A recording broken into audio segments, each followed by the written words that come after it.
Ahoj lidi, tak jsme se už dlouho neviděli, no chvilku. No a jak jsem vám slíbil v mém předchozím videjku, což bylo představení mého domu, tak vám tady ukážu, jak postavit vlastně pod vodou si třeba nějaký barák, nebo vlastně cokoliv. Nahakoval jsem si tady dveře, samozřejmě bych nemohl vyrobit, jenže já jsem si tady nahakoval hodně, když nevidíte to číslo, tak on je tam právě že hodně, aby jsem jich nemusel mít hodně.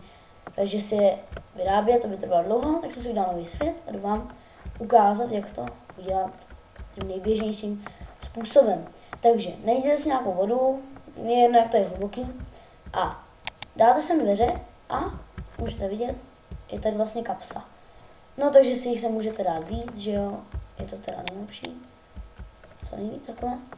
Je to teda vlastně na vás. Dějte se, jak chcete, no to takhle jen tak, abych vám to ukázal.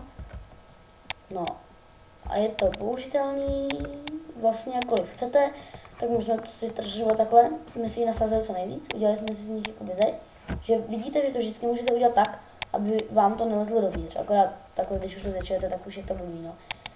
Ale potom si dáte svíčku, kterou teď samozřejmě nemám, mám oheň, já jsem teda takový hacker trošičku, no normálně nehacku, v hlavním světě, teda v mém hlavním světě, jako, aby jsem si tam mohl dát věci, ale třeba jako jen tak když hraju, tak nehackuju, žádný hacker, nej. Ale tady bude hořet, no, teď budete mít hnusnou grafiku, kvalitu videa, když tady je tma. No vidíte, ty dveře takhle udělají, což je docela použitelný. A ježiš, to jsem to tady vytvořila. No, to se udělám tam. A hlavně, já vám to teda ukážu, takový fígl si můžete vlastně postavit pod vodou pokojík.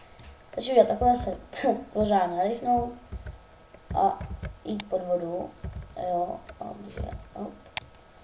a zase pod vodu, takhle, jo, a sem si dáte dveře, otevřete jako mě, pak stačí jenom hop, skočit a plujete nahoru, anebo zase jdete dolů.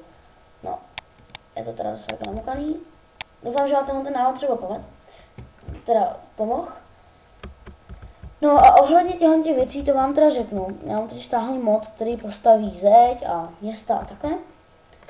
A většinou to dělá třeba z písku takhle, teď se to postavilo. Vlastně jen těch šutrů a ty jsou vlastně v pekle, tak já můžu se tam s vámi podívat. Příště třeba. A tyhle ty šuty hoří většině, i když na ně prší, teda když na ně nalijete vodu, tak že nehoří, ale jinak jakoby nemůžu jen tak vyhasnout, což se v tomhletom updateu 1.5 celkem hodí, protože tady už může vyhasnout prakticky všechno kromě tohle. Možná ještě něco, já už to se tam také nevyznám. No vidíte, tak něco namakaný. Tak asi budu tam tady další návod, bude třeba tady odsaď. Jo, těch se nelekejte, ono to jakoby odložíte za nás a ono se mi to občas laguje, tak vás to potom na chvilku vždycky rozjede. No, tak se s váma loučí Girlmaster.